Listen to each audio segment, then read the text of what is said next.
Bonjour à vous et soyez les bienvenus dans l'espace des livres et les plaisirs de marque-page. Votre invité aujourd'hui est né à la Seine-sur-Mer, dans le Var. Après des études de droit et l'obtention d'une licence, elle cumule de nombreux emplois, dont celui de pigiste et photographe pour un petit journal local. Grande collectionneuse de prix littéraires et maître du thriller psychologique, elle reçoit notamment le prix Intramuros du Festival de Cognac en 2008, en 2009 le prix SNCF du Polar ou encore le prix marseillais du Polar en 2012. On lui dénombre de nombreux ouvrages à son actif tels que Morsure de l'ombre, Juste une ombre, Purgatoire des innocents aux éditions Fleuve Noir. Elle rejoint les éditions Belfond pour effectivement la procuration d'un nouveau thriller de force qui a rencontré un immense succès, ou encore d'ombre et de silence, un recueil de nouvelles où elle condense en quelques pages toute la force de ses romans. Ses livres se sont vendus à plus d'1 million d'exemplaires à ce jour et sont traduits dans de nombreuses langues comme en allemand, russe, polonais, espagnol et encore bien sûr dans d'autres langues. Il s'agit de Karine Giebel. Elle vous présente son tout dernier ouvrage, Toute blesse, la dernière tue, et c'est aux éditions Belfond. Karine Giebel, bonjour à vous et bienvenue dans l'espace des livres. Bonjour, Comment allez-vous, Karine ? mais je vais très bien. Alors, vraiment très heureux de vous accueillir dans l'espace des livres, les plaisirs de marque-page et surtout la chronique de Guillaume Sautet. Avant de nous plonger dans Toute blesse, la dernière tue, intéressons-nous à vous, Karine Giebel. Quel regard portez-vous sur votre parcours ? Vous avez fait plein de choses, j'ai vu. Racontez-nous. J'ai un parcours à la fois classique finalement et puis pas si classique que ça, c'est-à-dire j'ai fait des études, j'ai fait plein de petits boulots pour payer mes études. Ensuite, comme j'étais juriste, je suis rentrée dans la fonction publique, je m'occupais des marchés publics. Et parallèlement à ça, j'ai une passion pour l'écriture que j'ai toujours eue. Donc j'écrivais parallèlement et puis un jour, j'ai été publiée et j'ai continué à écrire tout en travaillant jusqu'à il y a 3 ans. Et il y a 3 ans, depuis 3 ans, je me consacre uniquement à l'écriture. J'ai ce privilège immense de pouvoir me consacrer uniquement à l'écriture. C'est une chance, ça, de pouvoir uniquement se consacrer à l'écriture. D'autres ont un autre métier à côté. C'est une chance, hein, Karine. Ah, complètement.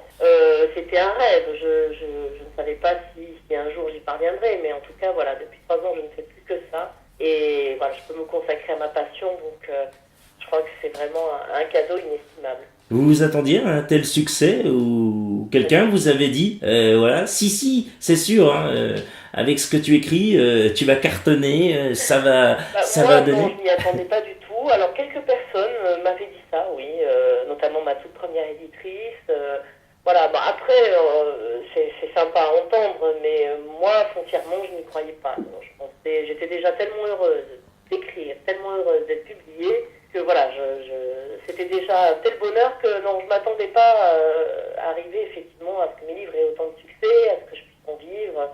Donc non, certains sont en cours d'adaptation, donc tout ça, c'est des choses auxquelles je ne m'attendais absolument pas. Quand Karine Giebel n'écrit pas, que fait-elle et quelles sont ses passions ?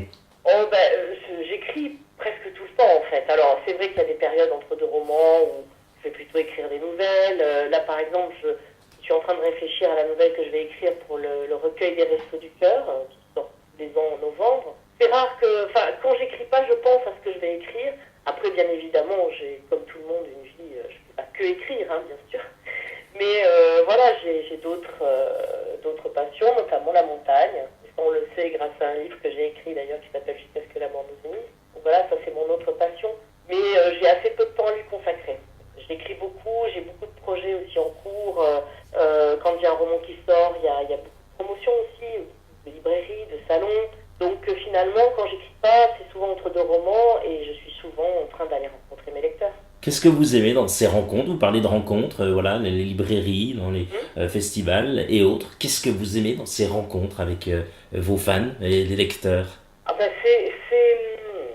en fait, quand on écrit, on est vraiment seul face à son écran ou à sa feuille, mais moi c'est l'écran. Et c'est un vrai travail solitaire qui dure des mois.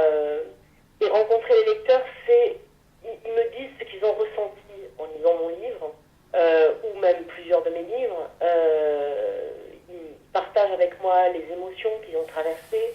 Et tout ça, c'est un vrai encouragement doute, je crois, comme tout le monde.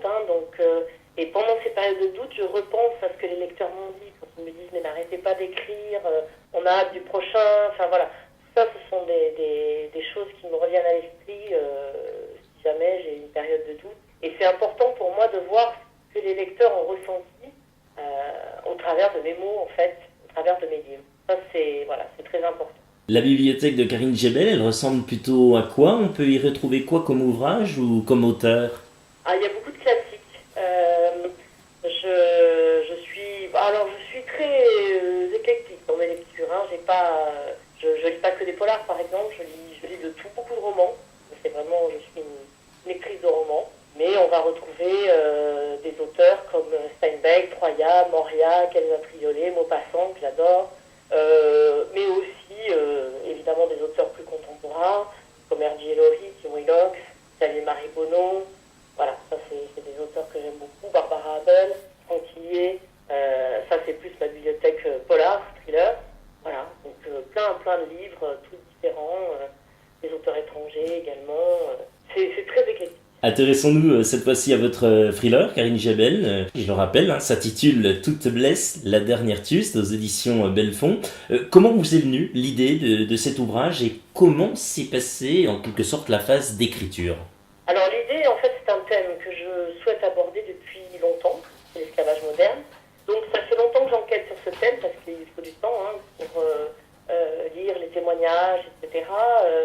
Donc ça fait plusieurs années que j'enquête sur l'esclavage moderne et plus récemment, je me suis plus axée sur la servitude domestique, qui est l'une des facettes de l'esclavage moderne.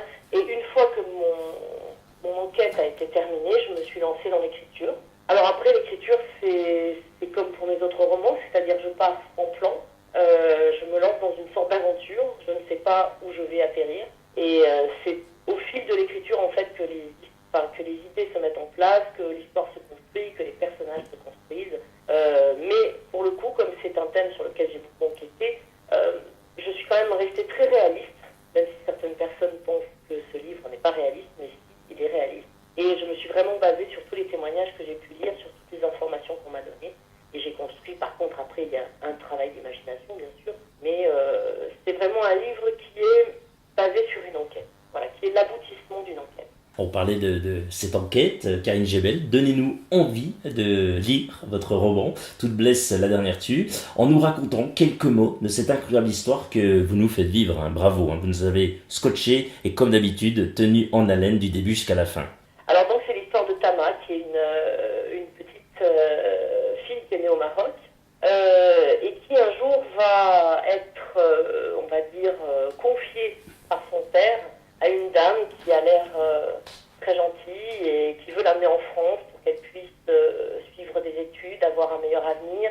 Et son père accepte et donc voilà que Tama se retrouve en France, mais en fait ça n'est pas du tout pour aller à l'école, c'est pour servir d'esclave dans une famille bourgeoise, bien sous tout rapport. Et voilà, c'est l'histoire de on va suivre Tama pendant plusieurs années.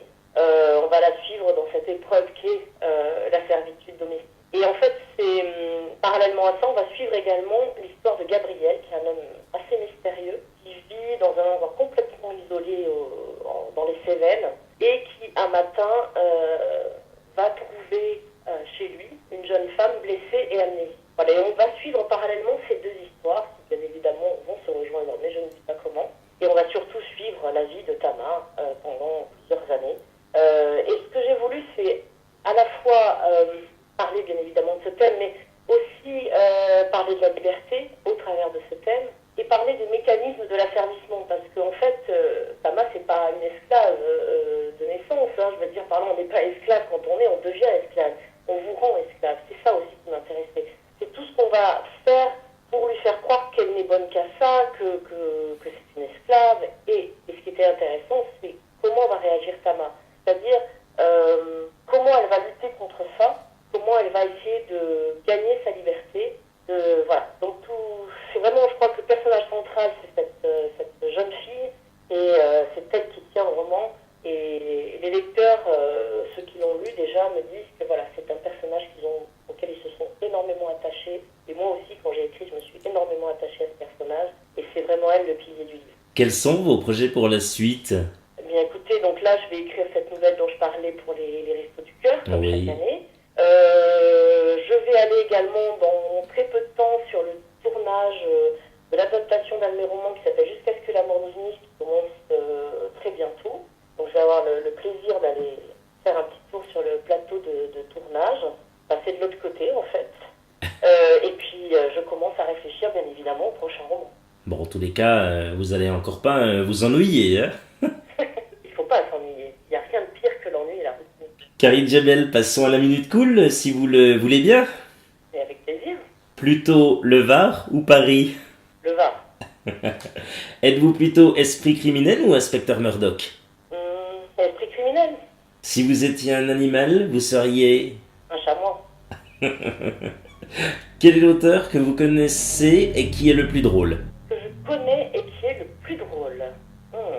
Attention, je risque de froisser des gens là. François-Xavier Dillard. Ah, qu'on salue au passage, François-Xavier Dillard, que je connais effectivement et que je salue vraiment au passage. C'est un excellent auteur et vous faites bien d'en parler. Donc, Tout à fait. Et c'est quelqu'un dans la vie qui est très drôle. Bon, coucou à François-Xavier, s'il nous écoute et il nous regarde. Quel est le plat culinaire que vous savez mieux le faire? Oula, je suis pas une très bonne cuisinière. On va dire la ratatouille. Ah, ça c'est bon, ça, très très bon. Et en plus, c'est diététique. Tout à fait. C'est vraiment, pour le coup, un plat du sud de la France. Excellent. Karine Jebel, si vous aviez un rêve, ce serait... Est-ce que j'ai droit à un joker? Allez, un indice.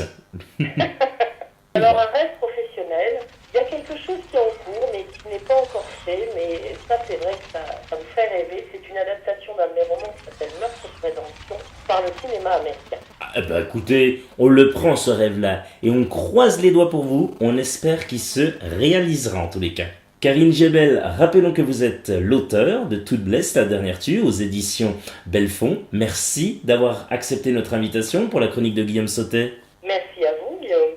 J'espère que vous revenez quand vous le souhaitez. Avec grand plaisir. Nous, on se retrouve très prochainement pour de nouvelles aventures littéraires. On vous remercie pour votre fidélité et votre écoute. N'hésitez pas à partager, à liker cette interview. On compte sur vous. Comme toujours, prenez soin de vous et bonne lecture à tous. Salut!